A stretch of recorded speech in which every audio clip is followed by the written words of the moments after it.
Hey everyone, in this video I would like to demonstrate 54 clues to resolving your Sudoku puzzles. These 54 clues can be observed in all Sudoku puzzles, whether they're easy or hard. So these clues can be observed in the start of the puzzle, at the end of the puzzle, or any time in the middle of the puzzle.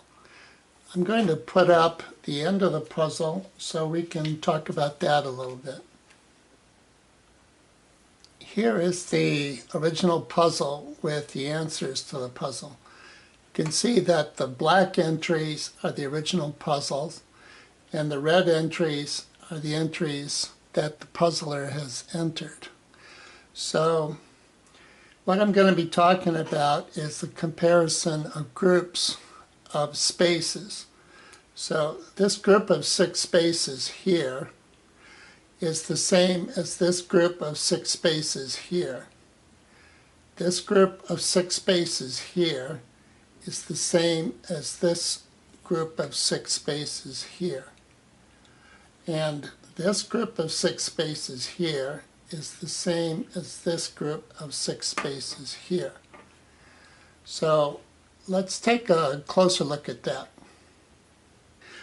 All right, starting with a blank template here, what I want to show you is that these group of 6 spaces here are going to be equal in content to these spaces over here.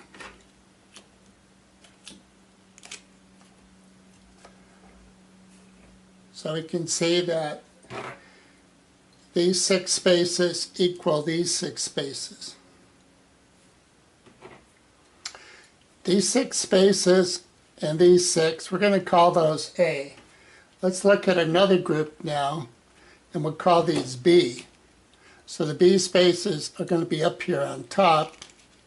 Let's pull these A's, and we can see that the B spaces here are the same as the B spaces up here as far as content. Let's look now at the C spaces.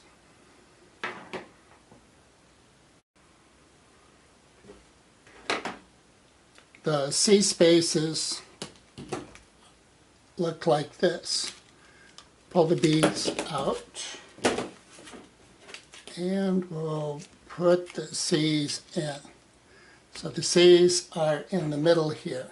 So we can observe that the C spaces here are equivalent or the same as the C spaces here.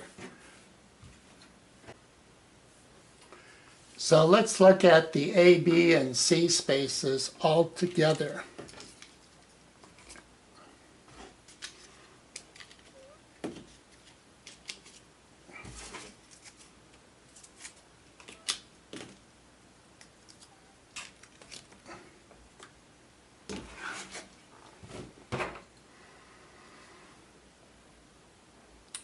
So here we can see we still have the A spaces, which are on the bottom down here of this belt. It's called a belt, 3 squares in the horizontal. Here we have the B's that are reflected here in the top, and then we have the C's, which are in the middle here. So any content that is in this space, it's going to be in both the A space and the B space. But all of these 6 A's will be here. Okay, we've looked at 3 squares in the horizontal. Let's look at 3 squares in the vertical.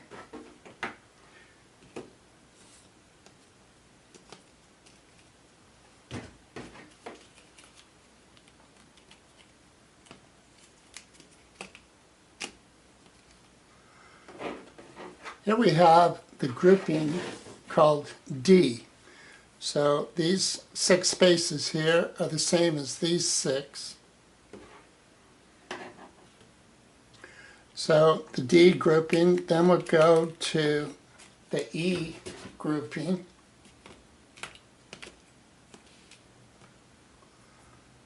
looks like this. We can see that the content of these 6 spaces are the same as the content of these 6 spaces. Now let's look at the F grouping.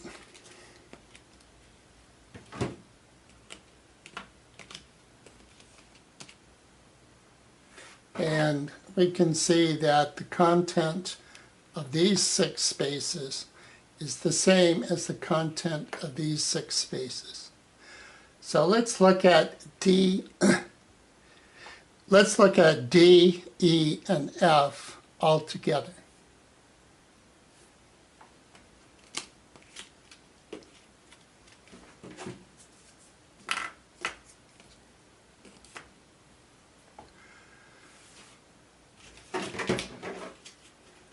So here we're looking at D, E, and F all together. So clearly the D's over here are still the same as the D's here. The E's are the E's, and the F's are the F's. So now let's take a look at the A, B, C, and the D, E, F all together. All right, so we're just going to change out these top 3 squares here to show you everything.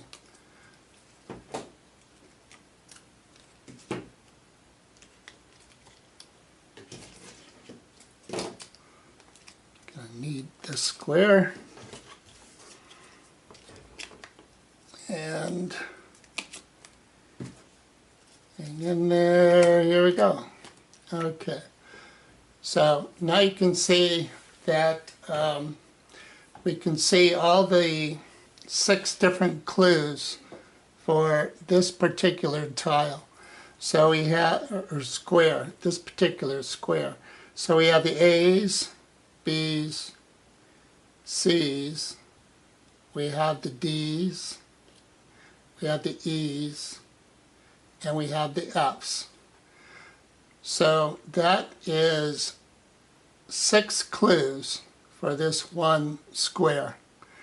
And I'm going to show you how this one square can really be located anywhere here in the puzzle. And I'll show you how I rotate that. I won't talk about it too much because we'd be going over the same thing 9 times. But you'll see that there's 6 clues for each square. There's 9 squares, that's 54 clues. All right, let's swap stuff around a little bit. The square numbers here are numbered 1, 2, 3, 4, 5, 6, 7, 8, 9.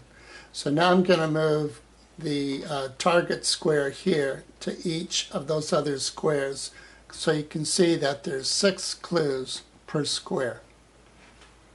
Let's move these curtains. I'm going to move this entire curtain to the middle so that the D, E, and F all remain in order. So here you can see now the target square is in square 2. All the other relationships are the same. Let's move it over to where tile 3 is at currently. Move these over and we'll straighten that out. More straightening out. Alright, we'll just live with that. Sorry with the fumbling. So now the target tile is in square 3 location. Square 4 location. Square 5 location. Square 6 location. Square 7 location. Square 8 location. And square 9 location. I wanted to return to the square 5 location to kind of highlight the changes that we've made. So instead of having the all-in-one change here, I'm going to show you each of the individual letters so you can observe those a little closer. So here we see the A's. Then you can see the B's. And moving on to the C's, obviously.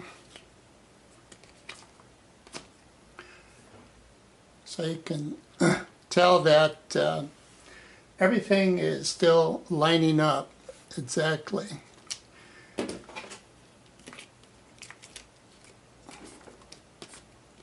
We have the D's. You can still see the D's are all in a row. And then let's look at the E's. Whoa, stay together, baby.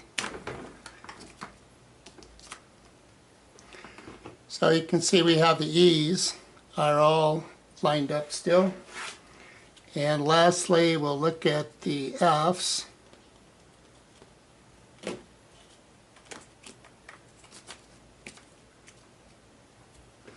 And you can see the F's are still lined up. So even though we've got the all-in-one tile here, you can see that all 6 of the groupings all line up together.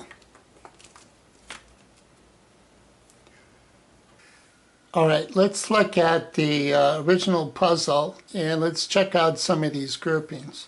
What we're going to be doing is focusing first on this top belt of 3 squares. So here we have 3 instances of the same belt. This is the puzzle that is resolved. This is the original puzzle. And then the one in the middle here is the highlighted A grouping. So I'm just going to put it like this so we can keep in mind that these are all part of the same part of the original puzzle. So here we can see that 479 needs to be in this space down here. And the 7's already there, so these are 4 9s. We can also see in the reverse here that 2, 3, 6, 7 has to be in this space. 7 is already there, so the 2, 3, 6 needs to be in these locations. The remainder here is 1, 5, 8, and that is also a clue because if these 6 equals these 6, then these 3 are the remainder. Let's look at the middle belt. All right, the middle belt is going to be this belt here. Let's take a look at that with resolution and groupings. So here we have the middle belt. I just left it in the middle for a reference. And on the top up here, I have a duplicate of the middle belt with some grouping notes. And then at the bottom down here, we see the finished puzzle for the middle belt. So in the middle belt, we can see there's a 1, 3, 5 in this grouping. So there has to be a 1, 3, 5 in this grouping. 3 is already there, so these 2 have to be 1, 5s.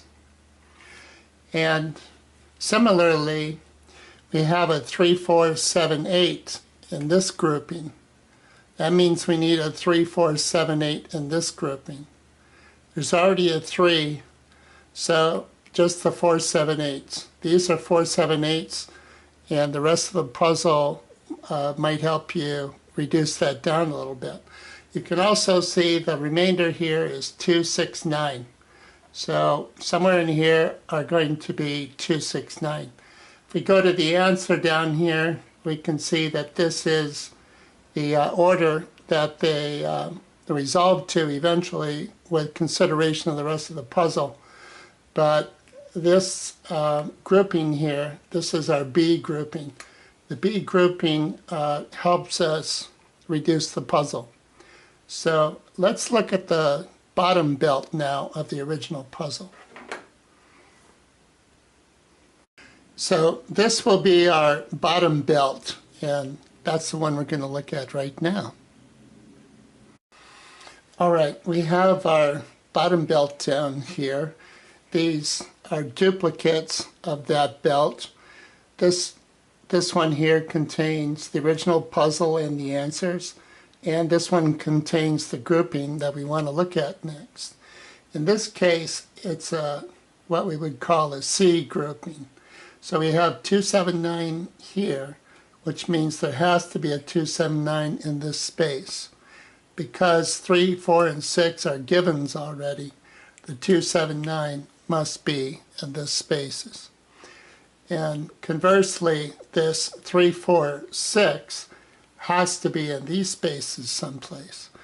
Because the 279 are given, then the 3, 4, 6 are going to go in these spaces somewhere.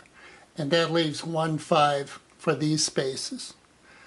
So, and then up here in the resolution, you can see that, in fact, that's what happens. Okay, I'm not going to break down the curtains like I did the belts, but we can see here that 4, 5, 9 will have to be in these spaces. So we have 4, 5, 9 there, leaving the 1, 3 in this space. And in this curtain, we've got 1, 3, 7 has to be in this area. So they would go here somewhere. And then the 6, 8, 9 would go in this area. 6, 8, 9 would be here somewhere. And that leaves a 2, 4, 5 in these spaces. So you can look for these patterns in any completed Sudoku puzzle, whether it was an easy puzzle or a hard puzzle. You can look in newspaper. So here's a solution that you can look at from a newspaper. There's our solutions that you can look for in books that you may own. Any Sudoku solution you can look at and find these patterns. And then once you're familiar with the patterns, then look for them in your puzzles. I'm sure it'll help you resolve your puzzles a lot easier. One nice thing about this method is that it allows you to look for more than one entry at a time. And I think that'll benefit your puzzling as well. Okay, well, I hope you enjoyed the video. Thanks for watching. Bye.